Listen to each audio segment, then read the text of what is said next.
You gonna show me the money. Anyone else? Anyone else? That's what Ace Reese said this weekend, and Josh Hubbard. Anyone else? We are the Out of Bounds Show. Good morning. Good morning. Thanks for hanging out with us on 105.9 The Zone ESPN.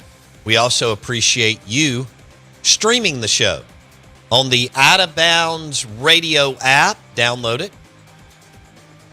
Or thezone1059.com, all powered by Pearl River Resort and the Golden Moon Casino Vegas-style sportsbook.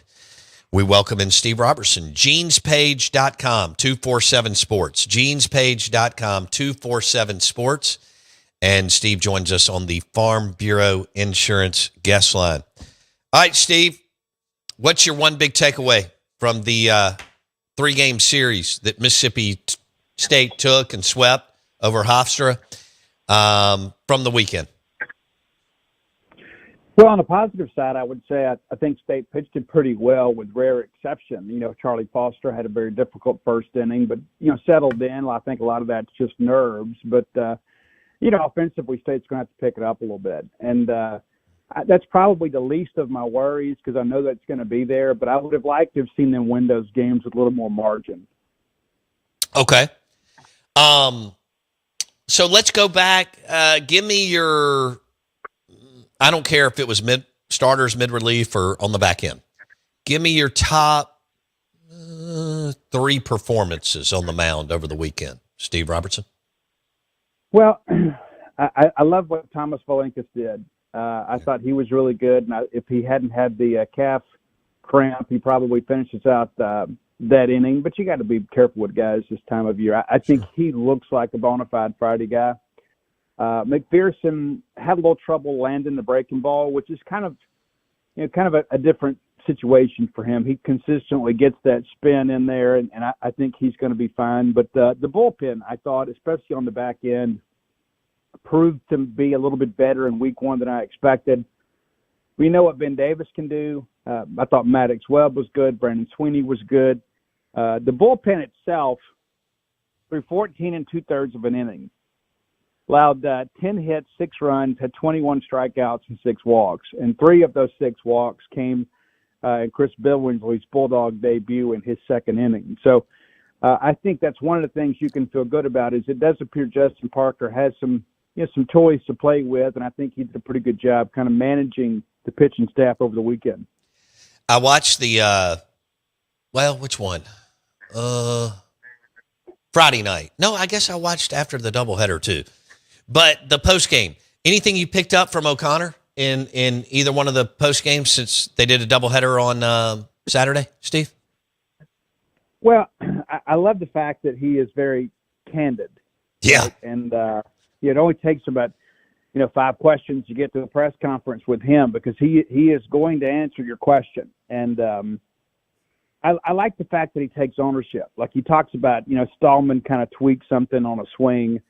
And then Valenkus, of course, had the calf injury. And, he goes, hey, both of those guys wanted to stay in, but, I'm paid to make those decisions. I'm the guy that makes those decisions. And sometimes you got to save warriors for themselves, right? From themselves, because they'll stay in there and just try to push through something and end up hurting themselves. And so, I think it shows that O'Connor understands that we're in this for the long haul, and it's not just about a non-conference weekend, and got to have all the horses pulling in the right direction when we get into SEC play. But, Brian O'Connor is the coach, the leader, the facilitator of this program. And I think that's something that is apparent just after weekend number 1, is that it's not going to be a situation where he just fills out the lineup card and says, go get them. Yeah.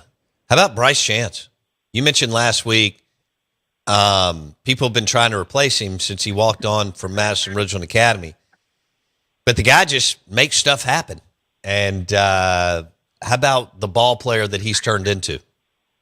I'd say the at-bat that says the most to me about who and what Bryce Chance is happened in game number 2. And the game is decided, right? It's a 5-1 ball game. I guess it was a score at the time. It was, it's done, or a 5-0 ball game at the time. 2 outs, nobody on. Bryce comes up. He could have gotten in there and tried to take a selfish swing. But instead, he works a count. Next thing you know, he gets a base on balls. He's still second, comes around and scores, and gives State an insurance run. That mentality will help State significantly later in the season.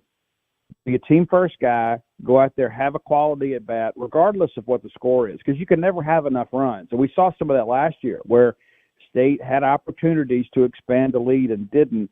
And I thought that was a good example, number one, of who Bryce is, but really what this culture is about, is that we're going to continue to play the ball game until the 27th out is recorded. Steve Robertson, genespage.com, 247 Sports. He joins us on the Out of Bounds show. Were you surprised at some of the mistakes in the field or on the base pass? Yeah, I thought defensively they actually played it pretty well. Aiden Teal one time, they get their spirits buoyed a little bit. You throw that guy out at third base and you start thinking you can always do it. Second time that happens, that ball's got to go to second, right? I mean, you can't lose the fundamentals of the game. But base running wise, I thought that was, that's one of those things you look at and say, well, it's the first weekend. But O'Connor will clean that up. And it was kind of interesting, too. The first guy to make the base running blunder was James Nunnally, a guy that transferred him from Virginia. But that's a guy trying to make a play. And it didn't work out. And obviously, it ended up being a very tightly contested ball game. And you begin to wonder, hey, with Ace Reese at the play, I don't know if we need to be stealing many bases anyway, especially in that situation. But I'm not overly concerned about it because I've got a lot of faith in O'Connor, and this is a veteran team and guys that understand how to play baseball. But, when you get out there in front of, 12, 13,000 people, man, sometimes your emotions get the better of you, and that's where execution is so important. And like I read a lot of people, talking about the Friday game when State didn't have a lot offensively. State won the ball game, and there's going to be some games. There are going to be some games out there you're going to have to execute. Absolutely. When maybe you're not where you need to be offensively, and you go back and you look, you get a walk, bases loaded walk that forces in a run. You get a balk. Well, they didn't execute, and that's what baseball is sometimes. It's not just about playing home run derby. You've got to exert pressure in hopes of making your opponent execute at a level beneath their expectation. And that's what State did. And I think that bodes well, that you can win a game like that without being where you want to be offensively. I agree with you. And I think you just said it. They won the game. I mean, nobody cares today, right? It's just a win, Steve. And I couldn't agree with you more. So they play 2 midweek games. What do you think O'Connor and Justin Parker are going to do before they get to the weekend, Steve? Well, Tyler Pitzer didn't pitch over the weekend, so I think there's a really good chance that he starts one of these 2 games. Of course, Jack Bauer didn't appear. You got a handful of guys, Parker Rhodes. I mean, you've got enough arms to handle this. And the 5-game week is a difficult one because it really taxes, your bullpen. But I think, because it comes in week number 2, you've had a chance to prepare for it, right? You're not having to say, okay, well, who's healthy and who didn't throw last weekend. You can kind of script it out a little bit. And, of course, you're going to have a good arm against Troy. Troy came in here last year and beat Mississippi State and hit 3 tanks in that ball game. And, matter of fact, I'll be talking to Skylar Meade here in about an hour and, to kind of preview the series. So, you're going to have to bring a bona fide guy on Tuesday night. You can't just Johnny Holstaff this thing. And I think maybe that's where Pitzer makes the most sense. We'll find out today. But, you got Troy, Alcorn State, and then the Delaware Blue Hens. And I don't want to sleep on the Fighting Blue Hens. They're a program that has had some tradition. It's not like they're just some team tucked up there in the Northeast. I mean, from the 70s, 80s, and 90s, they were pretty much in contention to go to regionals just about every other year. And it's been a few years since they've been to a regional, but they're not going to be, impressed. They're going to come down here to look to at least steal a ball game. That's when you're the road team. No doubt. And in this time, you're just trying to get one. And if you get one, hopefully you can get 2. But, I don't think this is going to be a series that, the casual baseball fan may enjoy just because everybody thinks it's because we have an SEC logo on our jersey that we should 10-run rule everybody in a non-conference. And that's just not realistic. Not going to happen.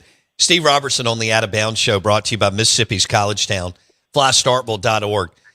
Flights in from Dallas, Fort Worth, and Atlanta every day, 15 minutes from campus. Fly Starkville.org. Steve Robertson, jeanspage.com, 247 Sports on 105.9 The Zone ESPN. Yeah, going back to the Friday game, that dude coming off Tommy John, Rodriguez, whatever, I mean, that guy could absolutely throw. I mean, he had some great stuff, didn't you think, Steve? Oh yeah, and what's interesting about Carlos Martinez is that Martinez, yeah. he didn't even play last year and got calls ahead of the draft. And he's the guy that could have signed in the summer, even without the benefit of a 2025 season. He had a really good 2024.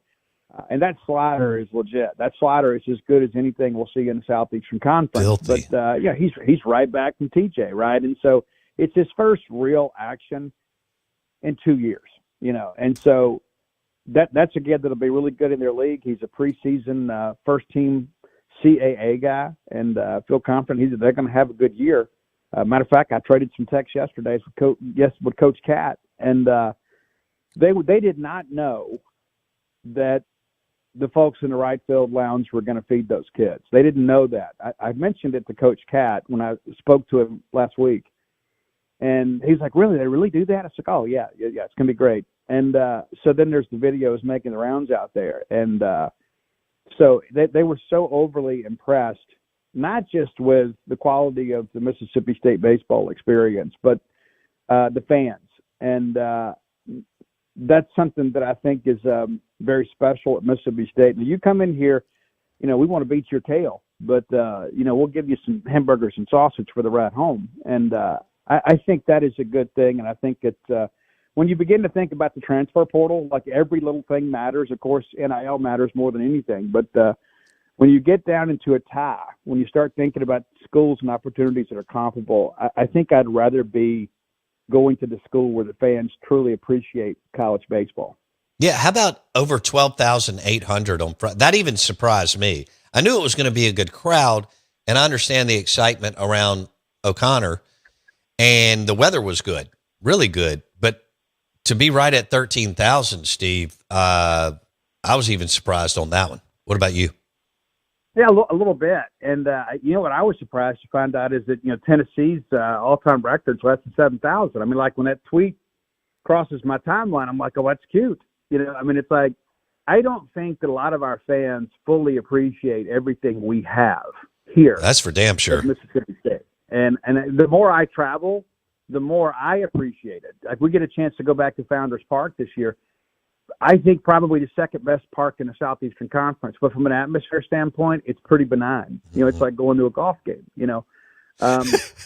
But when you come to Dudy Noble Field, and you saw it in some of our new players this past weekend, it is a different experience because you feel like that 15,000 people are just going to swallow you whole. I mean, you're settling under a routine fly ball to right. You got the student section back there.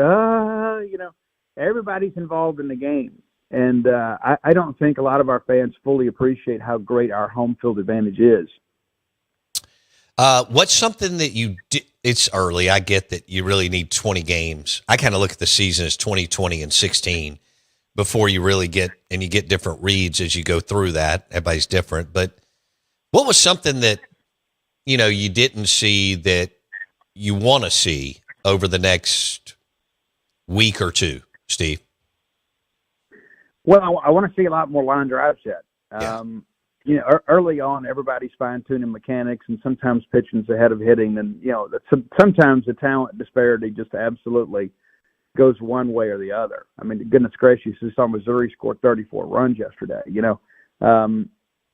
Nobody expected that, even though it's Mount St. Mary's. But I just want to see some more consistent at-bats. I thought we battled pretty well at the plate for the most part. I thought Aiden Teal had some really good at-bats. And it's not my lineup, but if it was, he'd be batting leadoff for me. He was last year at UVA. But, they're trying not only there and trying to get Teal a little bit farther down to give him some RBI opportunities and some protection for Reese. But I thought Aiden Teal really, really battled and spoiled a lot of pitches. And I like that aspect of it. There were some other guys, transfers, that are just kind of figured it out, and you can tell they're kind of swimming a little bit. And so, Maluski being one of them. Ryder Woodson played, I thought, a really good shortstop. But, at the plate a little bit, you can tell he's pressing some. And so, again, you got 12,000 people at your back. You want to impress those people. And sometimes sometimes emotion takes over where you need to execute. And so I think now that you've done it, now that you've been out there and you see what it's about, I think this weekend you'll see a lot better refinement when it comes to at the plate. So. Yeah, I thought O'Connor, I was on your side, I thought O'Connor in the postgame made a good point on Ryder that he really didn't get that many at-bats for NC State last year, and it may take him a minute, right? Yeah, absolutely. Yeah, and not only was a part-time starter last year at UVA, and he had a couple of at-bats on Friday you look at and you're like, oh, man, probably got to move him down. Well, the next thing you know, he's lacing a double in the right. So you can see it's there. And I think the thing with Woodson is there's not a big sample size to work with. But this guy has gone through the fall and the preseason now with one of the better lineups in the country. And Brian O'Connor says, hey, this is my shortstop. Well, that's the shortstop, right? And he will get it going. I don't think there's any question about it. And he actually had a really good fall. So, we'll see what happens. But there's nothing that I saw this weekend that appears to be a fatal flaw of this team. I think you can be excited about it. And I know there are some people like, with Steve, it didn't look like a top 5 team. Hey, UCLA got beat yesterday by UC San Diego. Would you rather be them, right? You won the games, and you look pretty good doing it. You'd love to have been able to blow people out. But sure. Manhattan Jaspers came in here last year. They were expected to be awful. Well, you get 2 mercy rules in those games. This Hofstra team is not expected to be awful. They're picked second in their division in a pretty good baseball conference. But I think you're going to look up a little bit down the road when they get into league play and say, you know what, that's a pretty good series win there. Steve Robertson, genespage.com, 247 Sports. Dogs play Troy tomorrow night and Alcorn on Wednesday before hosting the as Steve referenced earlier, the Delaware Blue Hens. Steve, we appreciate it. May do it a little bit later in the week. Thank you, my man. See you, bud. The Out of Bounds Show is brought to you by Mississippi's College Town, and Starkville's going through a big revitalization downtown, as we've talked about when we've done the remotes there. So they're totally renovating downtown and the 182 area on the north side. So if you were driving around there this weekend, you saw it. If you live there and you're listening, you know all about it. It's going to be better. It's the sidewalks and everything, light poles underground, all that kind of stuff. But it's going to look really, really good. Also, again, for those of you who want to come in for baseball, or you're touring your son or daughter on campus, setting up a spring tour as a sophomore or junior, or I guess possibly even a senior, flystarkville.org. Flights every single day right into Starkville, 15 minutes from campus, GTR Airport. Now you got the Dallas-Fort Worth flight started last April or May. The one from Delta Atlanta has been flying in since I was in school, because I remember taking it in the late 90s, mid to late 90s. But flystarkville.org. You can get your kids in, your family in, and that's a good thing. And you can be on campus in 15 minutes when you touch down. Flystarkville.org. Also, the show is brought to you by the amazing food at Two Brothers, right there in the historic Cotton District. Older Brother Bistro, also, that's a sister restaurant of Two Brothers. And then on the other side of town, Taste Italian Kitchen, and they're doing a great job. And I was with my buddy Eric Hallberger. He's got Big E's Steakhouse, which is over there by Obie's and Starkville Academy. Check that place out. Full bar. It's got an outdoor area. Fantastic ribeye. A couple of fabulous appetizers. Big E's Steakhouse is the spot too. So a lot going on there. Some of you will be back up there this weekend, as you will enjoy some more baseball. We're gonna have to get Jackson Meadows up there. Yeah, we'll wait till it warms up. Are you like Wendy? Oh. It's got to get up over hard. She's more up over 70. 70. Yeah. She sat out. I wasn't sure which way she was going to go. We went to see our kids, and then we got back to the place right before the game, and I was back and forth as to whether I was going to go. And she was like, you need to go. And I was like, you're right. And so I went, and I'm glad I did, and I had a great time. Sure. And she was like, I'm not going. I'm ordering Taste to go, which was great when I walked in. Smart. She said, I'm ordering da-da-da-da, and Rex, the dog, and her, we're going to chill out. Nice. Yeah. Big Rex.